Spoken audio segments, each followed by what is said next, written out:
En esta diapositiva vemos la clasificación del tejido muscular. El tejido muscular se clasifica según dos criterios. Uno es el criterio estructural o morfológico, por la forma y las características que tienen las células, y el otro es el criterio funcional, o sea, el tipo de contracción que tiene. El tejido muscular, desde el punto de vista morfológico, se clasifica en tejido muscular liso o tejido muscular estriado. El estriado es aquel que presenta en su estructura, cuando lo observamos tanto al microscopio óptico como al electrónico, estriaciones transversales. El estriado, a su vez, se subclasifica en músculo estriado esquelético y músculo estriado cardíaco. El esquelético, como su nombre lo indica, es el tipo de músculo que cubre el esqueleto. Y el cardíaco lo encontramos en el corazón y el comienzo de los grandes vasos. El tejido muscular liso no tiene estriaciones transversales, solo tiene estriaciones longitudinales y su tipo de contracción es involuntaria. El tejido muscular estriado esquelético tiene estriaciones transversales, como ya habíamos dicho, y su tipo de contracción es voluntaria, o sea que depende del sistema nervioso central. En cambio, el músculo estriado cardíaco tiene contracción involuntaria. En esta diapositiva, que es la número 3, vemos cuál es el concepto de fibra según el tejido del cual nosotros estemos hablando. Por ejemplo, en tejido conectivo, como habíamos visto en la clase teórica anterior, cuando hablábamos de fibras nos referíamos a proteínas fibrilares, específicamente a las fibras colágenas, reticulares y elásticas. En cambio, cuando nosotros estamos hablando de tejido muscular, el concepto de fibra es diferente. Fibra es sinónimo de célula. En la diapositiva número 4 vemos la estructura general hacia la izquierda del músculo estriado esquelético y hacia la derecha del músculo liso. El músculo esquelético está formado por fibras cilíndricas con núcleos periféricos y hay gran cantidad de núcleos por fibra. Estas fibras musculares, a su vez, están formadas por miofibrillas. Las miofibrillas, a su vez, tienen las unidades de contracción del músculo que reciben el nombre de sarcómeros. Los sarcómeros tienen zonas claras, llamadas bandas I, y zonas oscuras, llamadas bandas A, que en el medio tienen una zona H. A la derecha vemos la estructura del músculo liso, que está formado por células fusiformes. Esto significa que son gruesas en el centro, donde está ubicado el único núcleo, y se afinan hacia los extremos. Las células están unidas entre sí por placas de adhesión.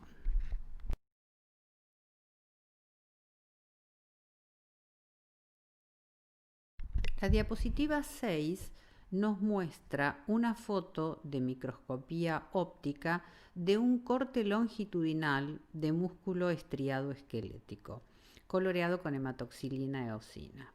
Aquí se observa claramente que cada fibra muscular tiene muchos núcleos ubicados en la periferia y también se ven las bandas claras y las bandas oscuras.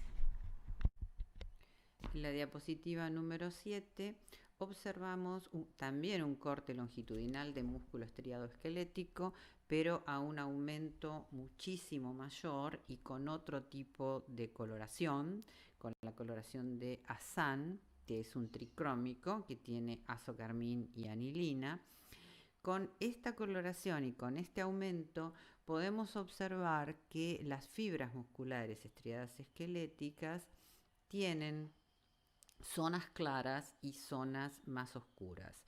Y también observamos en la periferia que hay más de un núcleo por fibra.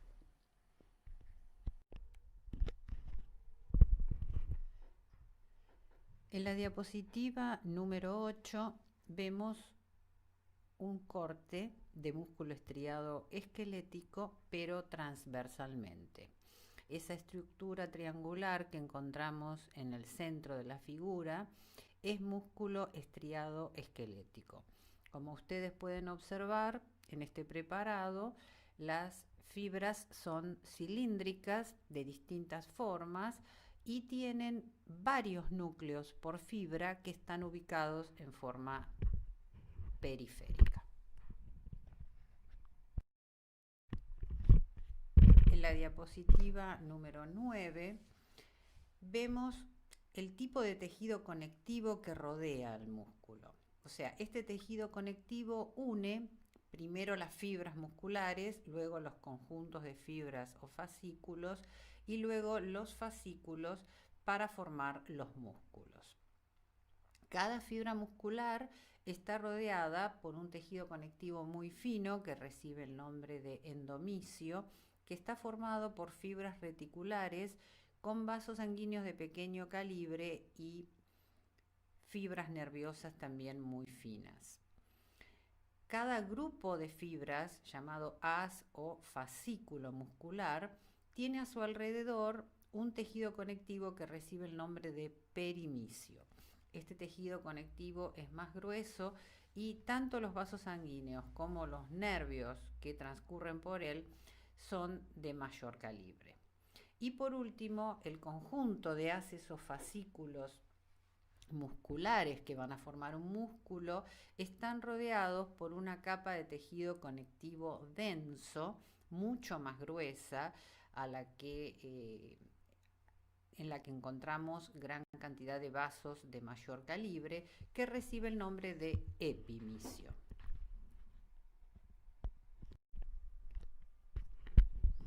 En la diapositiva siguiente, la número 10, vemos un esquema de este tejido conectivo. A la derecha vamos a ver al endomisio, que es el tejido que rodea a cada una de las fibras musculares. Fíjense ustedes que dentro de estas fibras se encuentran las miofibrillas. En el centro vamos a tener un fascículo muscular, o sea que el tejido conectivo que rodea a todo este fascículo se va a llamar perimisio y dentro va a tener varias fibras musculares rodeadas de endomisio. Y en el esquema que está a la izquierda vamos a observar un músculo completo con el tejido conectivo muchísimo más grueso, en el cual vamos a encontrar fibras mucho más gruesas de tejido conectivo denso, que es el epimisio.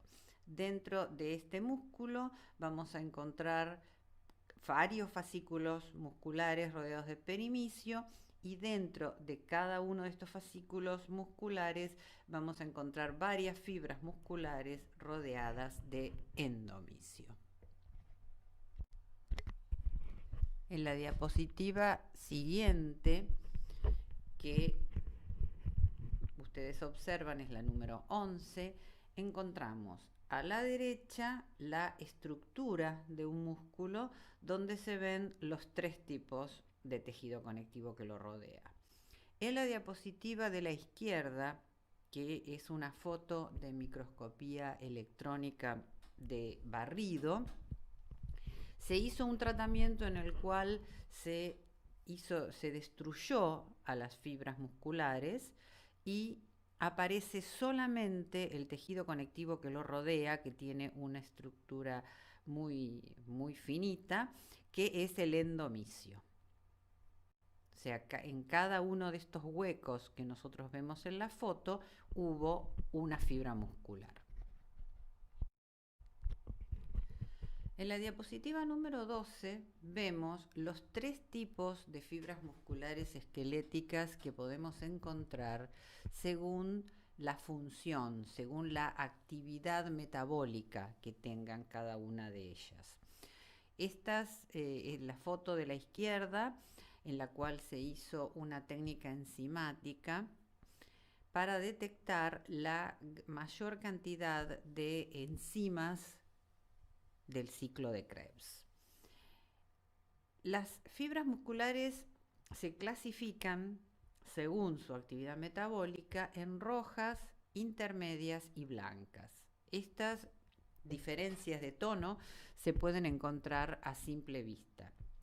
Pero si nosotros hacemos una técnica enzimática que nos permita detectar enzimas que tienen mucho que ver con la respiración celular, entonces, sobre todo con la actividad mitocondrial, vamos a encontrar también diferentes tonos.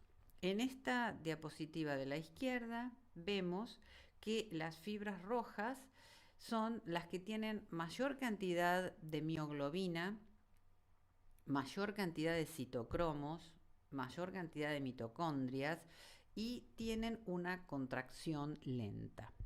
Las intermedias tienen un color intermedio, no es tan intenso el azul como en las rojas, y las blancas son fibras de contracción rápida, que son las que se ven más claras en la foto de la izquierda. En la diapositiva número 13 vemos una maqueta molecular de la estructura de la mioglobina. La mioglobina es una proteína semejante a la hemoglobina que forma parte de los glóbulos rojos y que tiene, al igual que la hemoglobina, la capacidad para transportar oxígeno. Y además de tener la capacidad para transportar oxígeno, tiene un centro que tiene un hierro en estado ferroso. La mioglobina es muy común en este tipo de células y según la actividad metabólica que tengan los distintos tipos de fibras musculares esqueléticas, vamos a encontrar mayor o menor cantidad de mioglobina. En la diapositiva número 14 vemos los distintos tipos de fibras musculares esqueléticas y sus distintas denominaciones. Las fibras rojas también se denominan fibras de tipo 1 u oxidativas lentas. Son fibras que tienen una gran cantidad de mioglobina y realizan mucho metabolismo aeróbico. Tienen gran cantidad de mitocondrias, gran cantidad de citocromos. Su contracción es lenta y son resistentes a la fatiga. Las fibras intermedias se denominan también tipo 2A o glucolíticas oxidativas rápidas. En este tipo de fibras no solamente vamos a tener el ciclo de Krebs y la fosforilación oxidativa, sino que también va a tener una actividad muy importante glucolítica. Por eso, en estas fibras vamos a encontrar mioglobina, vamos a encontrar una gran cantidad de glucógeno, también mitocondrias, y la diferencia con las anteriores es que si bien son resistentes a la fatiga, su contracción es mucho más rápida porque pueden obtener ATP de la glucólisis rápidamente. Las últimas, las blancas, también denominadas tipo 2B o glucolíticas rápidas, son fibras que tienen una gran cantidad de glucógeno y tienen predominantemente una degradación anaeróbica de la glucosa. Por lo tanto, tienen la capacidad de obtener ATP rápidamente, tienen contracción rápida, pero son propensas a la fatiga. La diapositiva 15 nos muestra la estructura general de los músculos estriados esqueléticos. En la parte superior del esquema vemos un músculo que a su vez está formado por gran número de fascículos musculares. Los fascículos, a su vez, están formados por gran cantidad de fibras musculares. Estas fibras tienen en su interior miofibrillas. Las miofibrillas están formadas por miofilamentos de actina y de miosina. Y debajo de todo vemos cortes transversales a distintas alturas de los sarcómeros, que son las unidades contráctiles del músculo estriado. A la izquierda vemos un corte en el cual solo se ven los filamentos de actina. Le sigue en el centro una zona donde se ven filamentos de miosina. En la zona central, donde está la línea M, se ven filamentos de miosina con otras proteínas que están en esta estructura. Y a la derecha vemos un corte de una zona donde hay superposición entre los filamentos de actina y los filamentos de miosina. En la diapositiva número 16 vemos una foto obtenida con un microscopio electrónico de transmisión donde podemos observar un músculo estriado esquelético. A la derecha vemos los distintos sarcómeros que definen lo que se denomina las bandas claras y las bandas oscuras. Tenemos un núcleo que está en la periferia y hacia la izquierda, donde dice SR, eso corresponde al retículo sarcoplásmico, que es el retículo endoplásmico liso que vamos a encontrar en el músculo y que tiene una actividad muy importante en la contracción muscular. En la diapositiva número 18 vamos a analizar cuál es la estructura molecular de los filamentos delgados. Los filamentos delgados, que son de la proteína actina, están formados por una polimerización de lo que se denomina la actina G monomérica, que al polimerizarse forma un filamento de actina F o fibrilar. En el esquema de la izquierda vemos una actina G monomérica, donde vemos que esta actina es una proteína globular que está formada por 4 cadenas polipeptídicas y que en el centro tiene una zona que tiene la capacidad de unir el ATP. En el esquema de la derecha, que es una estructura molecular de cómo se acoplan las moléculas de actinas G para formar la actina F. Y en el centro tenemos una foto de microscopía electrónica de transmisión donde vemos la estructura de la actina fibrilar que está formada por muchas moléculas de actina G. En la diapositiva número 18 vamos a analizar cuál es la estructura molecular de los filamentos delgados. Los filamentos delgados, que son de la proteína actina, están formados por una polimerización de lo que se denomina la actina G monomérica, que al polimerizarse forma un filamento de actina F o fibrilar.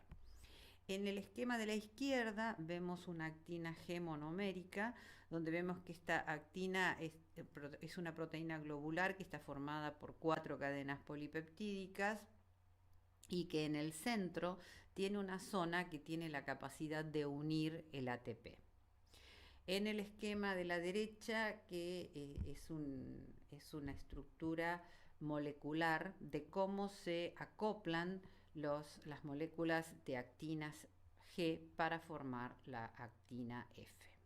Y en el centro tenemos una foto de microscopía electrónica de transmisión donde vemos la estructura de la actina fibrilar que está formada por muchas moléculas de actina G.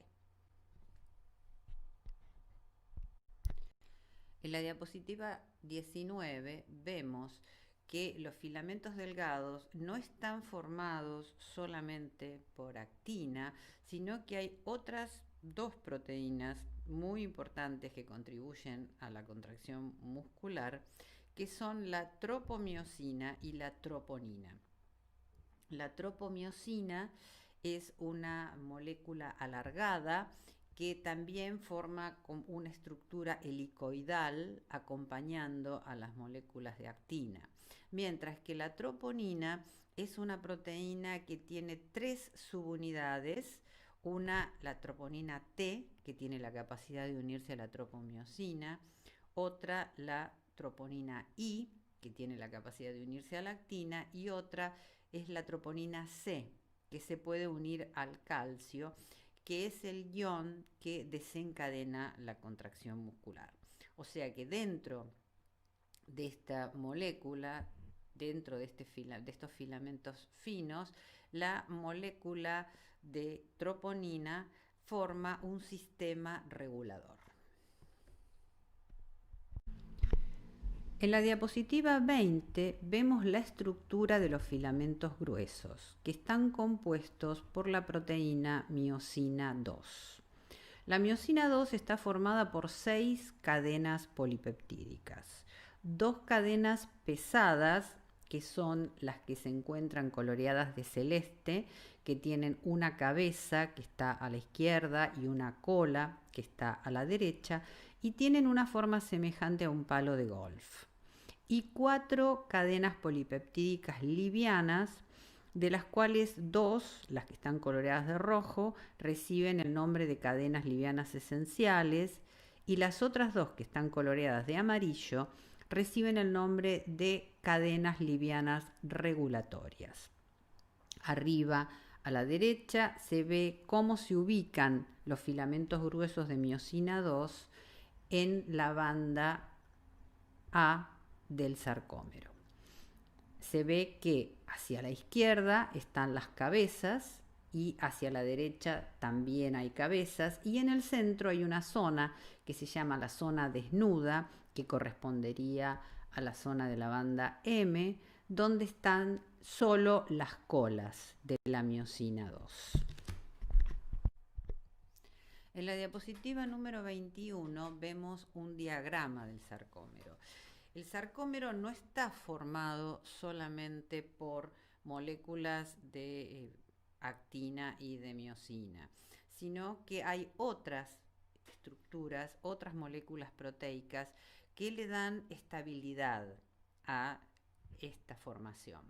Las más importantes son la alfa-actinina, que son las que forman la línea Z, que están coloreadas de color turquesa.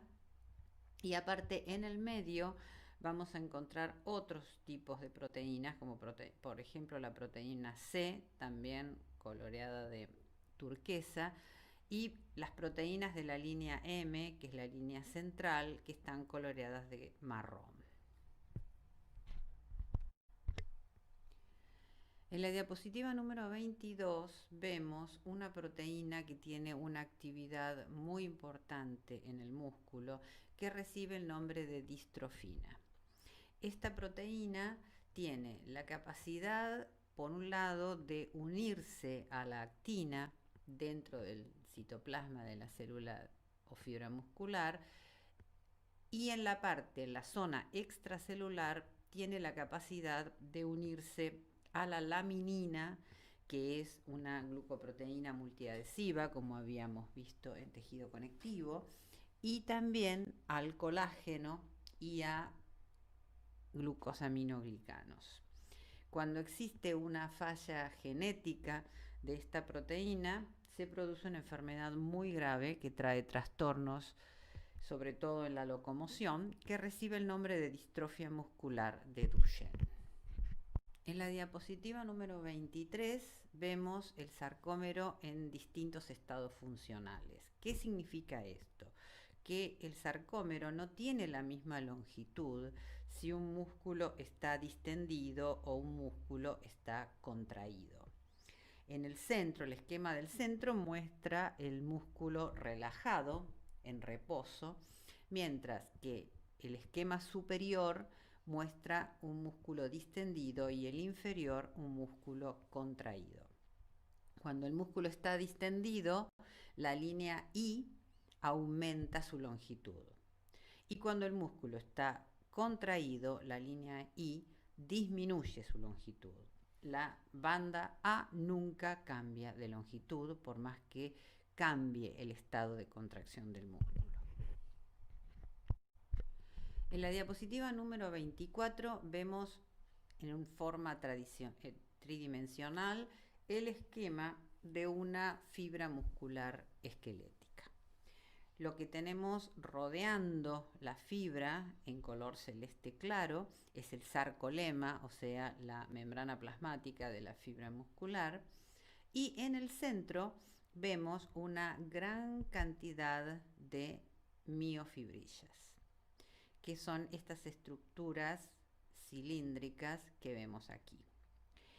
Aparte, este esquema de esta estructura que parece un encaje, que está hacia la derecha, es lo que se denomina el sistema T. El sistema T está formado por un túbulo T, que es una invaginación del sarcolema y que está coloreado en un tono celeste más claro y está en el centro de las otras dos estructuras, y dos cisternas terminales del retículo sarcoplásmico, o sea, el retículo endoplasmático liso que encontramos en el músculo. La sumatoria de estas dos cisternas terminales con el túbulo T en el centro recibe el nombre de tríada. También podemos observar mitocondrias que se ubican en forma paralela a los miofilamentos.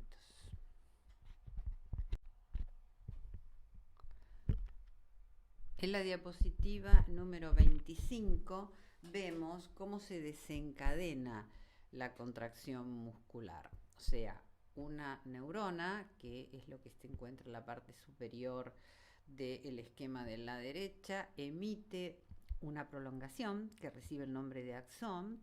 Este axón llega hacia la fibra muscular y produce una despolarización de su membrana plasmática. La despolarización, como ustedes saben, es un cambio de la polaridad de la membrana, que normalmente es negativa en la parte interna y positiva en la parte externa.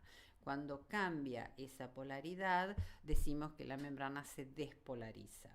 Al despolarizarse la membrana, eso lo vemos en la parte inferior del esquema, esa despolarización es transmitida a lo largo del túbulo T, y en ese túbulo T hay canales que son activados por voltaje, que están en combinación, están realmente muy cercanos a las cisternas terminales del retículo sarcoplásmico.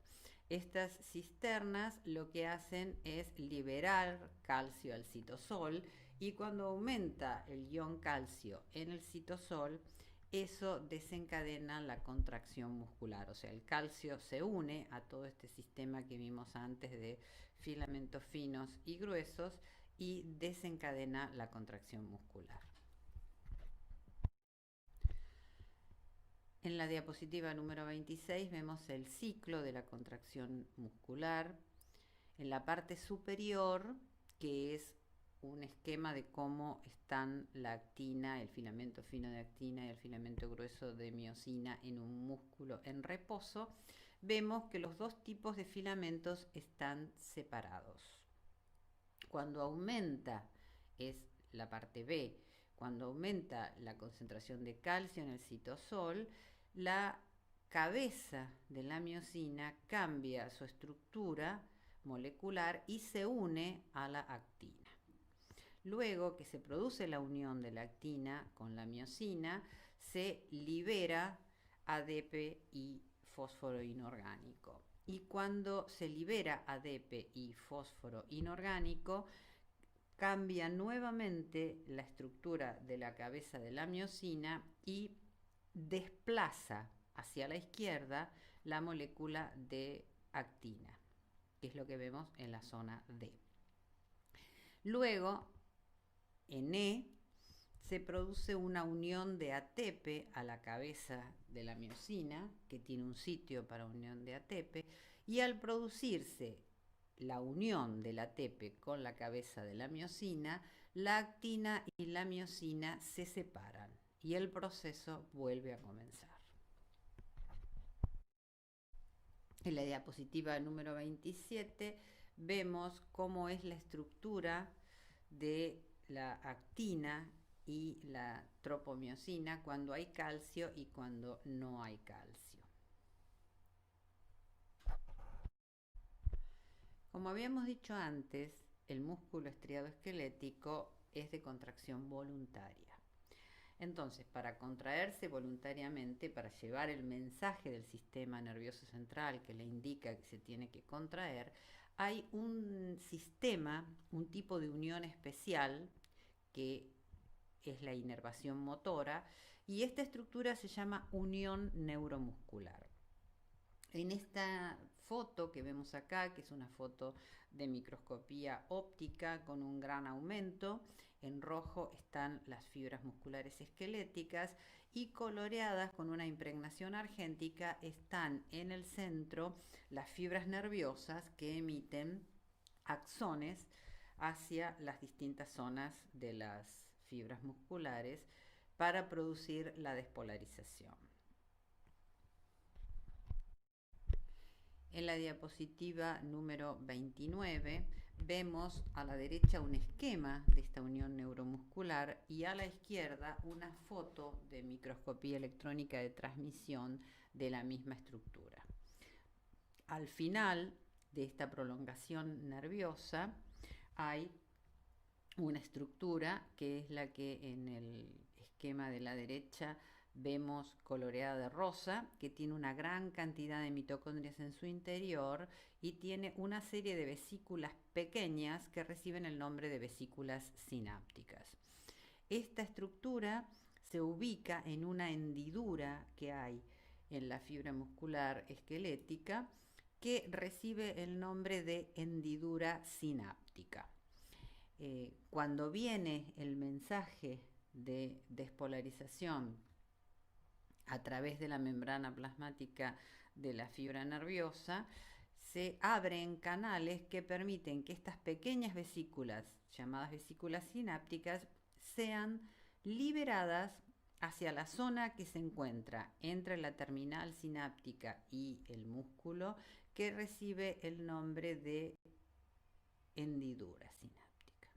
Esta hendidura sináptica tiene las moléculas del neurotransmisor, que en el caso de la unión neuromuscular es la acetilcolina, se libera hacia esta hendidura y se unen a receptores de acetilcolina que están en la fibra muscular postsináptica. Y al unirse a estos receptores se desencadena todo el proceso que mencionamos antes, o sea, se desencadena la despolarización de la membrana del músculo, que conduce a el aumento de calcio en el citosol y la contracción. En la diapositiva 30 vemos la inervación sensitiva del músculo estriado esquelético. Esta estructura se da mediante una formación que recibe el nombre de uso neuromuscular. Cuando se utiliza demasiado, se ejercita demasiado un músculo, llegan impulsos dolorosos. Estos impulsos dolorosos se deben a fibras que son eferentes que llegan hacia este uso neuromuscular. En este uso hay dos tipos diferentes de células, unas que reciben el nombre de fibras de cadena nuclear y tienen varios núcleos ubicados uno detrás del otro, y otras que reciben el nombre de fibras de bolsa nuclear, que tienen un engrosamiento en el centro y varios núcleos acumulados en esa zona. Hacia allí llegan esas terminales nerviosas sensitivas que son las que nos dan la capacidad de recibir estos impulsos.